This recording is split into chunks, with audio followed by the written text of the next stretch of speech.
We welcome you to a snowy South Philadelphia. We are here at the NovaCare Complex. Our continuing coverage of the Philadelphia Eagles 2020 regular season continues indoors. Presented by DraftKings. Hello, everyone. I'm Eagles insider Dave Spadaro, along with Fran Duffy. And yeah, we're getting ready for week 2 of the Jalen Hurts starting experience. Week 1, Fran, going so very well. The Eagles defeating the New Orleans Saints. Now, heading out to the West Coast to play the Arizona Cardinals on Sunday. We're all excited about this, and certainly Jalen Hurts brought the juice against the Saints. Yeah, and this was if you go back and just watch that game, it was a perfect game script for the Eagles, right? Because you had Jalen Hurts come out. He was efficient with the ball. The run game was working early. They did so many different things in the run game. That was one thing that really impressed me on film. And then, defensively, the defensive line was dominant. The Eagles were able to create turnovers. You get the Duke Riley interception in plus territory. That gets them a field goal. You get the long touchdown run from Miles Sanders. Now it's 17-0. And now you're playing with the lead. You feel good. You've got confidence. You're able to get into a flow running the football. That was the script that you want for the Eagles moving forward. Now, the question is, can that be sustained moving forward, going out to the desert to take on an explosive Arizona offense and a really feisty defense this week? A lot of fun to watch. Number 2 on the field Sunday. Great mix of the running game. Eagles running for 246 yards. The passing game efficient. And as you say, Fran, it is interesting to see how the cat and mouse game goes with the Eagles' offensive structure and the Cardinals, of course, wanting to take away mobility and the Hurts' ability to get out of the pocket. He was excellent with his legs. No interceptions, no sacks. Terrific starting debut for rookie quarterback Jalen Hurts. Let's get you caught up here on some of the roster moves and some of the news around this football team on this Wednesday in South Philadelphia. Hello, everyone. If you're just joining us, Dave Spadaro along with Fran Duffy. It's our continuing coverage of this 2020 regular season. The Eagles 4-8-1. Our coverage presented by DraftKings. And a busy week again as the offensive line changes. Another starting combination on the way. Matt Pryor will play right tackle, with Jack Driscoll suffering an MCL sprain in his knee. The Eagles signing Ross Pierschenbacher. Okay, right? Did I He stuck the that landing right? pretty well, yeah. Former Alabama player, left guard there, moved to center his senior year. Was actually the center for Hurts in 2019 at Alabama.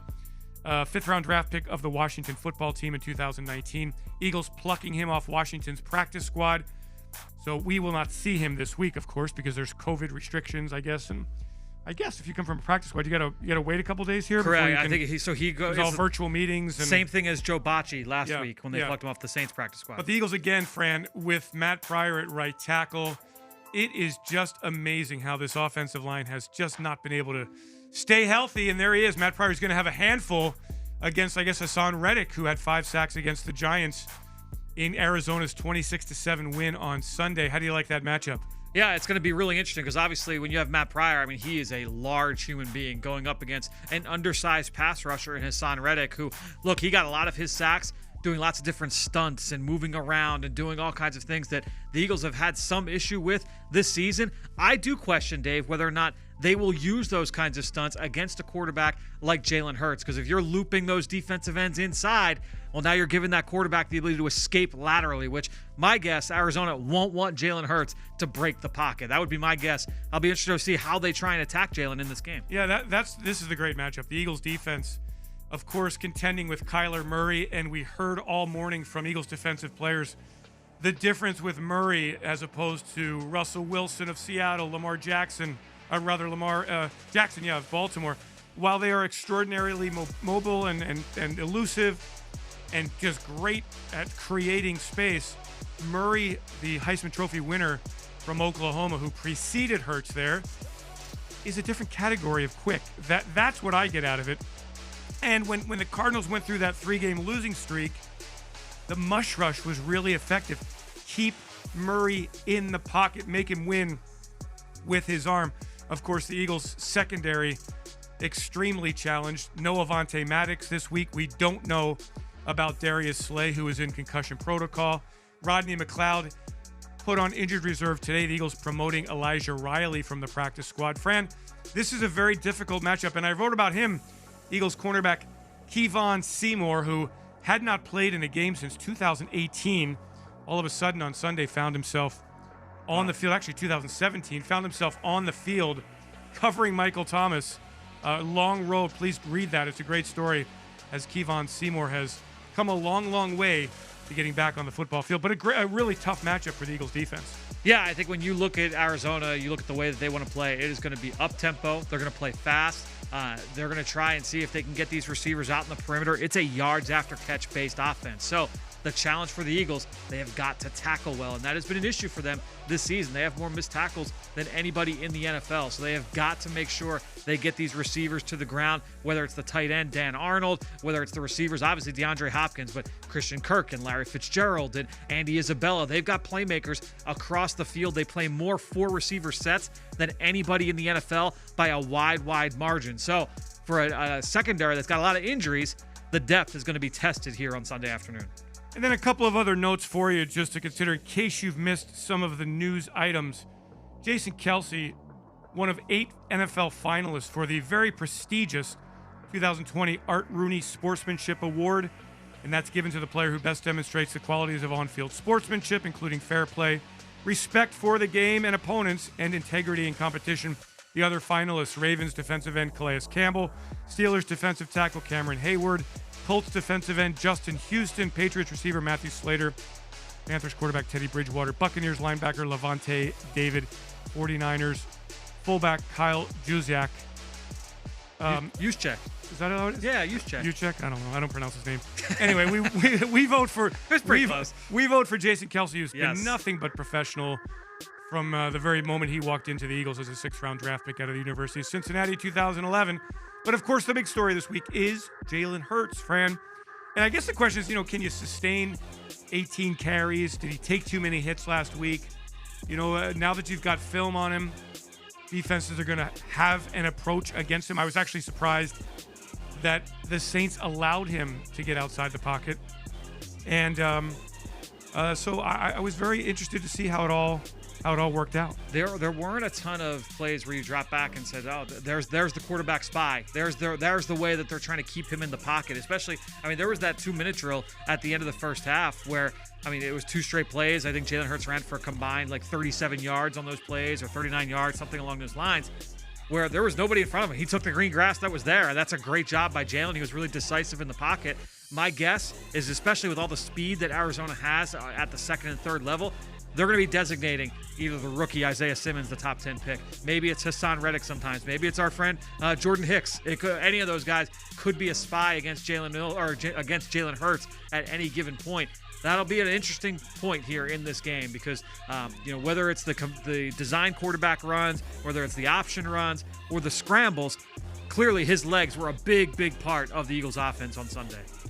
We are inside the bubble at the NovaCare Complex on this wintry Wednesday in South Philadelphia. Our coverage of the 2020 Philadelphia Eagles regular season continues, courtesy of DraftKings. I'm Eagles insider Dave Spadaro along with Fran Duffy. And the Eagles back in the mix here in the NFC East. 4-8-1 record. Sounds crazy, but it's true. Eagles looking to keep their momentum going after that big win on Sunday against New Orleans. Heading out to Arizona where it won't be snowing, where it won't be wintry, and where the Eagles will play an Arizona Cardinals team that came back after a 3-game losing streak to beat the New York Giants 26-7 on Sunday at MetLife Stadium. The starter for week number 2 in the 2nd straight week here, Jalen Hurts, backed up there by Carson Wentz. Fran, no problems, of course. The Eagles saying that everything is going very smoothly with Carson, handling everything as a professional as we expect him to. But it certainly has to be challenging for Carson, who takes a step back here and turns over the offense to Jalen Hurts. Yeah, and you were here Sunday. You were at Lincoln Financial Field for the game. You could see those guys on the sideline after every drive. Carson's over there helping him out through things. Hey, what did you see? What did the defense do? Here's what I saw from the sideline. So playing the role well, helping to support the rookie as he makes his first road start this coming week, but did a great job helping him out this past Sunday as well. Eagles working on special teams here as we look at Cameron Johnston. It's interesting, a punting game in a bubble. Now, again, this bubble is, 70 yards long, 60 yards long, and you can't get the height on it. So kind of just going through a light kicking exercise here.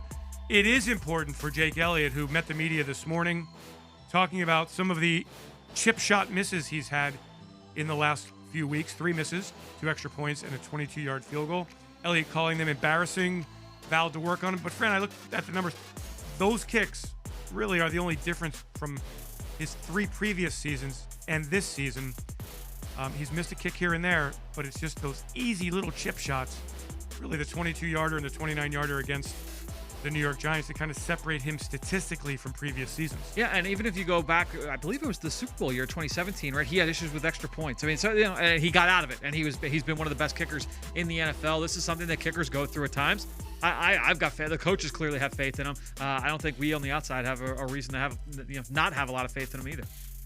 But I certainly understand the concern, because we do see kickers kind of head south. Now, it would be great if Rudy Ford got back on the field. And I know that you guys don't know a whole lot about Rudy Ford, but he happens to be one of the greatest gunners that I have seen with this football team. Great speed, goes down there, closes it out, has been bothered by a hamstring injury of late, so he hasn't played, but it's good to see him back on the practice field. And we will have complete coverage of the injuries a little later on today, as the NFL requires teams in this instance to come after it.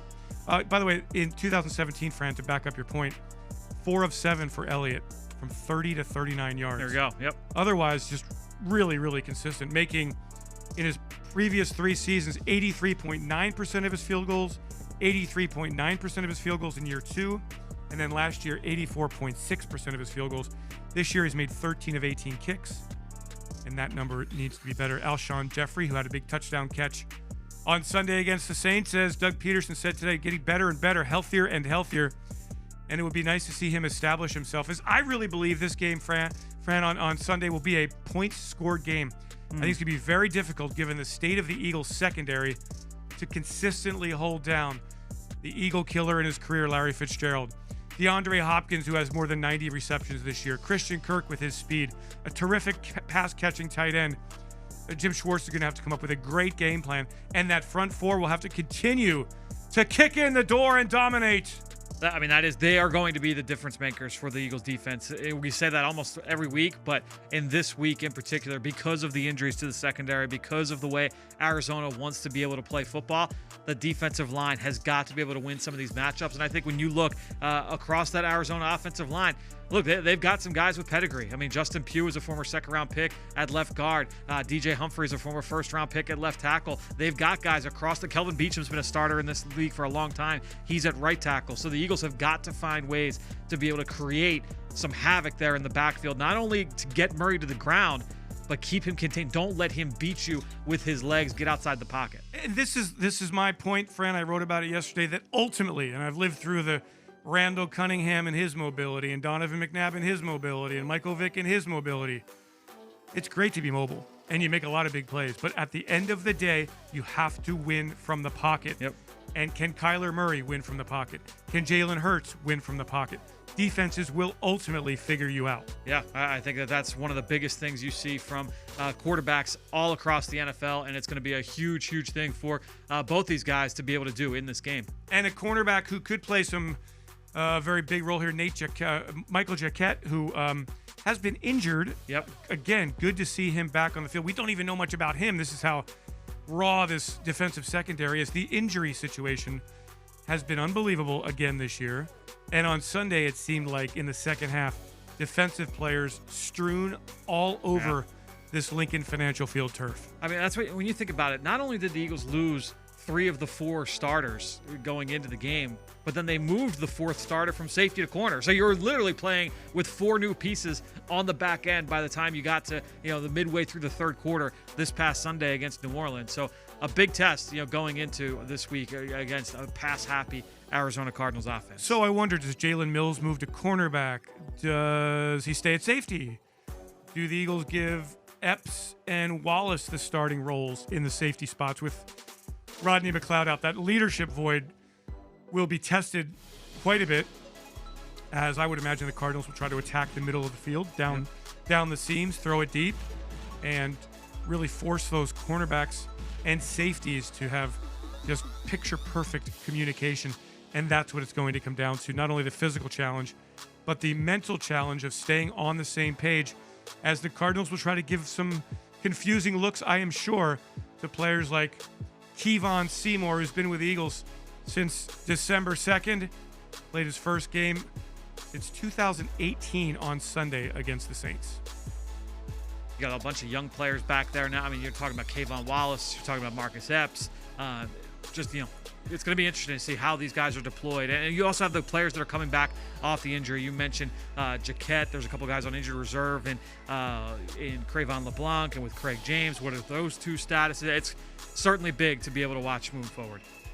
And that will do it for today's practice coverage presented by DraftKings here at the NovaCare Complex. Thanks so much for joining us, everybody. And we look forward to more from sunny Arizona on Sunday. I'm Eagles insider Dave Spadaro along with Fran Duffy. Thanks for joining, everyone. Have yourselves a great Eagles day. And as always, fly, Eagles, fly.